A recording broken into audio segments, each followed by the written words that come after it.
যাচ্ছে বিদ্রোহী সাংসদদের সংখ্যাটা বেড়ে 21 হতে পারে।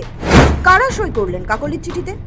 লোকসভায় তৃণমূলের মোট 28 জন সাংসদ রয়েছে, তার মধ্যে 20 জন সই করেছেন বলে জানিয়েছেন কাকলি।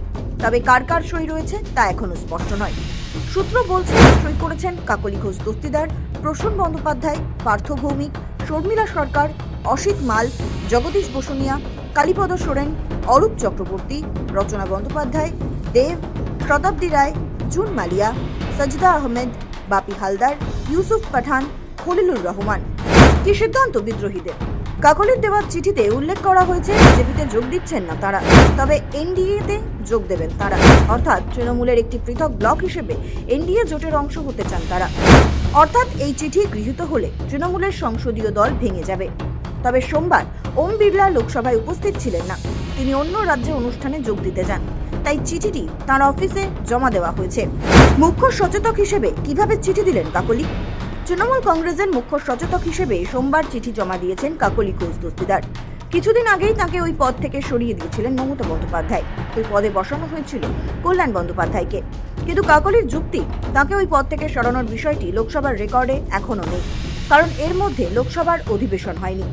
সেই যুক্তিতে নিজেকে মুখ্য সচেতক দাবি করে ওই চিঠি দিয়েছেন কাকলি। তাৎপর্যপূর্ণ বিষয় হলো, পালাবদলের 1 মাস পেরোনোর আগেই ঋতব্রত বন্দ্যোপাধ্যায়ের নেতৃত্বে পরিষদীয় দলের মালিকানা হাতছাড়া হয়েছে তৃণমূল নেত্রী মমতা বন্দ্যোপাধ্যায়। 80 জনের মধ্যে 58 জন বিধায়কই নেত্রীর সঙ্গ ত্যাগ করেছে। সেই থেকেই শোনা যাচ্ছিল একই নকশায় ভাঙতে চলেছে সংসদীয় দলও। জল্পনার মাঝেই ইন্ডিয়া জোটের বৈঠকে যোগ দিতে দিল্লি গিয়েছেন মমতা বন্দ্যোপাধ্যায় ও অভিষেক বন্দ্যোপাধ্যায়, কিন্তু তাতেও লাভ কিছুই হলো না।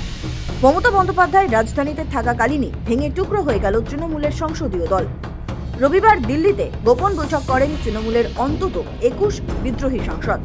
সেখানে উপস্থিত ছিলেন কাকলি ঘোষ দস্তিদার, শতাব্দী রায়, অসিত মাল, প্রসূন বন্দ্যোপাধ্যায়, অরূপ চক্রবর্তী, আবু তাহের খান, সুখেন্দু শেখর রায়, শর্মিলা সরকার, খলিলুর রহমান, জগদীশ বর্মা বসুনিয়া সহ আরও বেশ কয়েকজন।